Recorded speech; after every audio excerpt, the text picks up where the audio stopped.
அன்பார்ந்த மக்களுக்கு வணக்கம். நம்ம வேலு பசங்க யூடியூப் சேனலில் இன்றைக்கி எதை பற்றி பார்க்க போகிறோன்னா, மைவேத்திரி நிறுவனத்தை யாரெல்லாம் தவறாக பேசுகிறாங்க அவங்களுக்கெல்லாம் ஒரு அன்பான வேண்டுகோள் மக்களே. தயவு செஞ்சு இதை தவறாக பேசுகிறவங்களுக்கு தான் இந்த வீடியோவை தொடர்ந்து பாருங்கள். இந்த வீடியோவை உங்களோட ஃப்ரெண்ட்ஸுக்கு மைவேத்திரி நிறுவனத்தினாரிய உங்களோட ஃப்ரெண்ட்ஸுக்கு இந்த வீடியோவை கண்டிப்பாக மறக்காமல் ஷேர் பண்ணிடுங்க மக்களே. ஒரு நாளைக்கு முன்னாடி பார்த்திங்கன்னா ஒரு விசேஷத்துக்கு நான் போயிருந்தேன். அங்கவும் பார்த்திங்கன்னா ஒரு லேடி, அதாவது எப்படி சொல்கிறது அப்படின்னா, அது ஒரு வறண்ட பூமி மாதிரி மக்களே. மழை பெஞ்சால் மட்டும்தான் அந்த ஏரியாவே பார்த்திங்கன்னா செழிப்பாக இருக்கும் மக்களே. நல்லா புரிஞ்சுக்குங்க நான் சொல்கிறத. அந்த இடத்துக்கு போயிட்டு நான் விசேஷத்துக்கு நான் போயிருக்கிறப்ப பார்த்திங்க அப்படின்னா, அந்த லேடி என்னை அதாவது ஆக்சுவலி நான் இந்த விளம்பரத்தில் வந்திருப்பேன், சோப்பு விளம்பரத்தில் வந்திருப்பேன். அந்த வீடியோ நான் ஃபுல்லாக நான் அதுக்கடுத்து மேக் பண்ணுறேன். அதை பார்த்துட்டு என்கிட்ட பேசினாங்க. அது இல்லாமல் நான் யூடியூப்பில் வீடியோ போட்டுக்கிறத பார்த்துட்டு என்கிட்ட பேசினாங்க மக்களே. அவங்க பேசின ஒரு வார்த்தைகள் கிட்டத்தட்ட பார்த்திங்கன்னா நமக்கு ஒரு 5 to 6 மாதங்கள் நமக்கு பேமெண்ட் வராமல் இருக்குது. ஆனால் அதை கூட அவங்க பொருட்படுத்திக்கல. ஆனால் இப்போ ரீசெண்டாக பார்த்திங்கன்னா ஒரு யூடியூப் சேனலில் நம்ம மைவேத்திரி நிறுவனத்தை பற்றி அவதூறாக ஒரு நபர் பேசினார். அதாவது சாட்டைங்கிற யூடியூப் சேனலில் ரொம்ப இதாக பேசினார். நம்ம மைவேத்திரி நிறுவனத்தை பற்றி சாட்டை துருமுருகன் அந்த அண்ணா பார்த்திங்கன்னா அவதூறாக பேசினார். அவர் மட்டும் இல்லை, நிறையா சின்ன சின்ன யூடியூபர்கள் ஒரு சில பேர் நம்ம நிறுவனத்தை பற்றி தப்பாக பேசுனாங்க. அதெல்லாம் கூட நம்ம பெருசாக எடுத்துக்கல. ஆனால் ஒரு சிலர் பேசுகிறவர்கள் அதாவது மக்களோட மனசு புண்படுத்துகிற மாதிரி இருக்குது. அது காரணம் என்ன அப்படின்னா, அவங்க மிகப்பெரிய யூடியூப்பில் ஃபாலோவர்ஸ் வச்சுருக்காங்க. கிட்டத்தட்ட 1 மில்லியனுக்கு மேலே ஃபாலோவர்ஸ் வச்சுருக்காங்க. பெரிய பெரிய யூடியூப் சேனலே நம்மளை பற்றி பேசும்போது பார்த்திங்கன்னா ஒரு பயமாக இருக்குது அப்படிங்கிற மாதிரி அந்த அம்மா என்கிட்ட சொன்னாங்க. அது மட்டும் இல்லை மக்களே, அந்த அம்மா ஒரு வறண்ட பூமி, அதாவது மழை பெஞ்சால் மட்டும்தான் அந்த ஏரியா செழிப்பாக இருக்கும். அந்த மாதிரி ஒரு வறண்ட ஒரு பூமியில் அவங்களாம் வசிக்கிறவங்க, ஆடு மாடு மேய்க்கிறவங்க. அவங்க பார்த்திங்கன்னா ஏதாவது ஒரு வகையில் நம்ம சம்பாரிச்சு ஆகணுமே அப்படின்னு சொல்லிட்டு எல்லாருமே இது பண்ணுறாங்க அப்படின்னு சொல்லிட்டு அவங்க மைவேத்திரி நிறுவனத்தை பர்ச்சேஸ் பண்ணி உள்ளே வந்திருக்காங்க மக்களே. அது மட்டும் இல்லை மக்களே, ஆக்சுவலி நான் அந்த இடத்துல என்னோடய மொபைலில் சார்ஜர் இல்லை. நான் வச்சுருந்த மொபைல் பார்த்திங்கன்னா கொஞ்சம் குவாலிட்டி கம்மியாக இருந்து நல்ல மொபைல் வீட்டிலே வச்சுட்டு போயிட்டேன். நான் எப்பவுமே வீடியோ எடுக்கிற மொபைல் வீட்டிலே வச்சுட்டு போயிருந்தேன்னா கண்டிப்பாக அது ஒரு வீடியோ எடுத்துகிட்டு வந்திருப்பேன் மக்களே.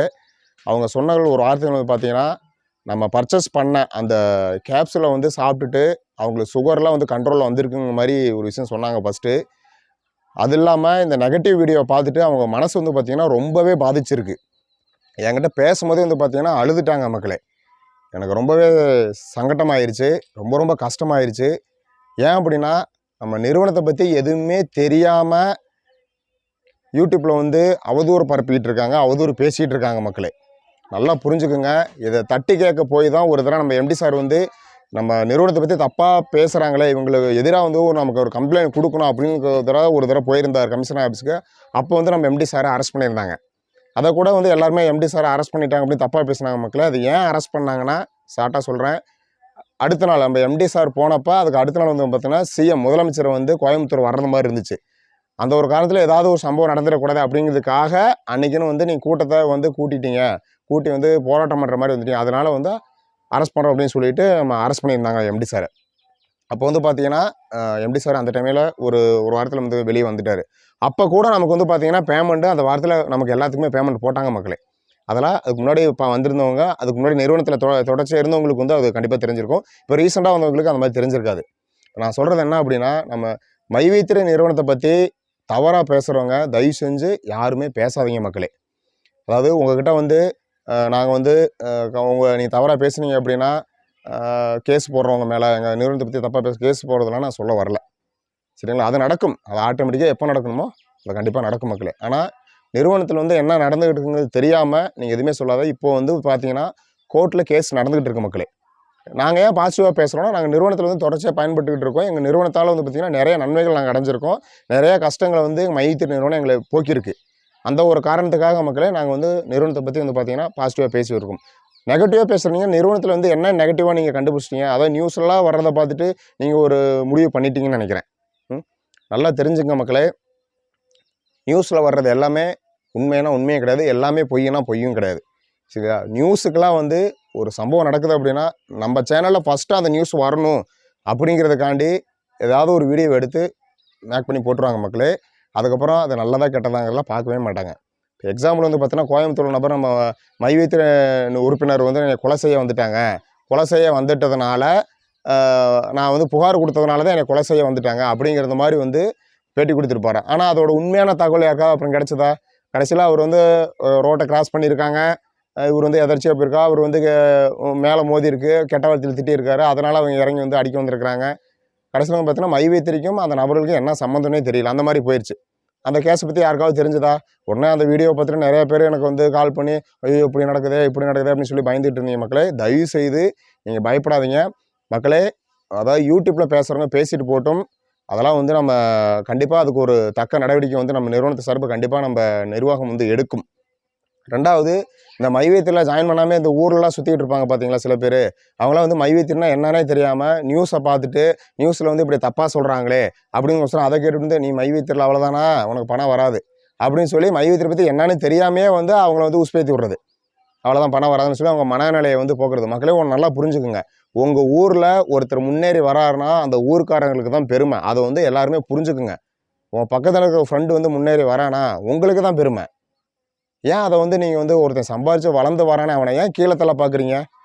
எல்லா ஊர்லேயும் இந்த மாதிரி, ஏன் என்னை சுற்றி கூட இந்த மாதிரி நிறையா நடந்துக்கிட்டு இருக்கு. ஒருத்தன் வளர்ந்து வரான் அப்படின்னா அவனை வந்து நீங்கள் என்கரேஜ் பண்ணி அவனை வளர்த்து விடலைன்னா கூட பரவாயில்ல, டிஸ்கரேஜ் பண்ணாதீங்க சரிங்களா? அவனை வந்து ஏதாவது ஒன்று சொல்லி மனசு வந்து கஷ்டப்பட்டு அவனை வந்து அவனோட மனநிலைமையை வந்து கீழே தள்ளாதீங்க. தூக்கி விடலைன்னா கூட பரவாயில்ல, கீழே தள்ளாதீங்க மக்களே. ஒரு ஊரில் ஒருத்தன் வந்து வளர்ந்து வரான் அப்படின்னா அது வந்து உங்களுக்கு தான் பெருமை. நான் வந்து மைவைத்திய நிறுவனத்தை கம்பேர் பண்ணி இந்த வார்த்தையை சொல்லலை, ஏதோ ஒரு வகையில். ஆனால் நிறைய இடத்துங்கள் வந்து பார்த்தீங்கன்னா நிறைய அப்படி தான், ஐயோ நம்ம அண்ணன் தம்பி வந்து வளர்றானே, சித்தப்பன் பெரிய இப்போ வளர்றானே, நம்ம ஃப்ரெண்ட்ஸு கூட இருந்து இப்படி வளர்றானே, அவனை எப்படியாவது ஒழிக்கணும், அவனை எப்படியாவது கீழே தள்ளணும், இப்படிங்கிற குணம் தான் நிறையா பேத்துக்கு இருக்குது. தயவு செஞ்சு அதெல்லாம் மாற்றிடுங்க மக்களே. நிறுவனத்தை பற்றி அவதூறு யாருமே பரப்பாதீங்க சரிங்களா? ஏன்னா நிறுவனத்தை வந்து இப்போது கேஸ் நடந்துக்கிட்டு இருக்கு, கோர்ட்டு தீர்ப்பு சொல்லட்டும், அது பாசிட்டிவாக நெகட்டிவாங்கிறத கோர்ட்டு தீர்ப்பு சொல்லிட்டு அதுக்கப்புறம் நம்ம வந்து மக்களாகி யாராக இருந்தாலும் பேசிக்கலாம் சரிங்களா? தயவு செஞ்சு நிறுவனத்தை பற்றி யாரும் அவதூறு பரப்பாதீங்க. பல பேர்த்து மக்களை வந்து பாதிக்குது. அந்த பாதித்த மக்களுக்கு ஏதாச்சும் ஒன்று அப்படின்னா யார் அவதூறு பண்ணால் அவங்களுக்கு முழுக்க நீங்கள் மட்டும்தான் காரணமாக இருப்பீங்க. அதை வந்து நல்லா புரிஞ்சுக்குங்க. ஓகே மக்களே, இந்த வீடியோ நீங்கள் முழுசாக பார்த்துருப்பீங்கன்னு நினைக்கிறேன். தயவு செஞ்சு மைவைத்திய நிறுவனத்தை கண்டு வெளியில் அவதூறு பரப்பும் நபர்களை கண்டு பயப்படாதீங்க. பயப்படாதீங்க. நம்மளோட மைவைத்திய நிறுவனம் மீண்டும் வரும் சரிங்களா? தயவு செஞ்சு பயப்படாதீங்க. நல்லவர்கள் லட்சியம் வெல்வது நிச்சயம் மக்களே.